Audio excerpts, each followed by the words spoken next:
বৃহস্পতিবার কদমতলা দ্বাদশ শ্রেণী বিদ্যালয়ে উদ্যোগে কদমতলা চন্দ্রকোলা টাউন হলে অনুষ্ঠিত হয় ৬৩তম শিক্ষক দিবস।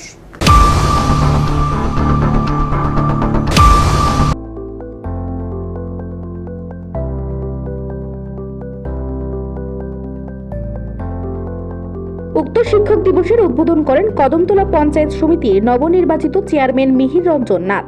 তাছাড়া সমিতির ভাইস চেয়ারম্যান বিদ্যাভূষণ দাসও উপস্থিত ছিলেন। এছাড়াও বিদ্যালয়ের অধ্যক্ষ হিমাংশু দেবনাথের পৌরোহিত্যে এই অনুষ্ঠানের শুরুতেই অতিথিদের বরণ করে নেওয়া হয় এবং সর্বপল্লী ডক্টর রাধাকৃষ্ণনের প্রতিকৃতিতে মাল্যতার ও প্রদীপ প্রজ্বলনের মাধ্যমে অনুষ্ঠানের শুভ সূচনা করা হয়। অনুষ্ঠানের দ্বিতীয় পর্বে বিদ্যালয়ের ছাত্রছাত্রীরা উদ্বোধনী সঙ্গীত, নৃত্য, বিভিন্ন প্রদর্শনীমূলক অনুষ্ঠান করতে দেখা যায়।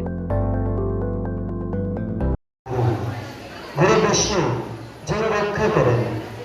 শিক্ষক হলেন একজন রক্ষক।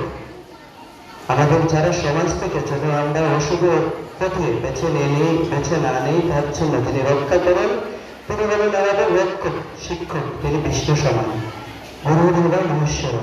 মহেশ্বর হলে কি? মহেশ্বর যিনি সবকিছু নাশ করেন, ভগবান শিব যিনি সবকিছু নাশ করেন। গুরু সেই যিনি আমাদের মধ্যে থাকা অশুভ শক্তিকে নাশ করেন এবং গুরু সাক্ষাৎ পরম ব্রহ্ম।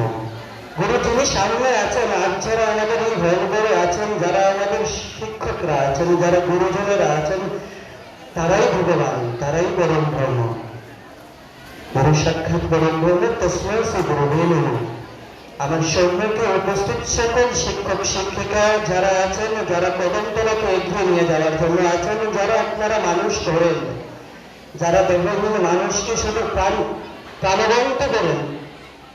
একটা মানুষের শরীরে হয়তো দেহ থাকে, আত্মা থাকে, কিন্তু সেই ব্রেনটাকে আপনারা যেভাবে সমাজের উন্নতির স্বার্থে ব্যবহার করার জন্য যে ব্রেনকে আপনারা পাঠদান করেন, যেভাবে আপনারা মানুষ গড়েন, আপনারা যারা মানুষ গড়ার কারিগর, তাদের প্রত্যেককে আমরা বিনম্রতার সাথে। নিজস্ব প্রতিনিধি রিপোর্ট, এশিয়ান টাইমস।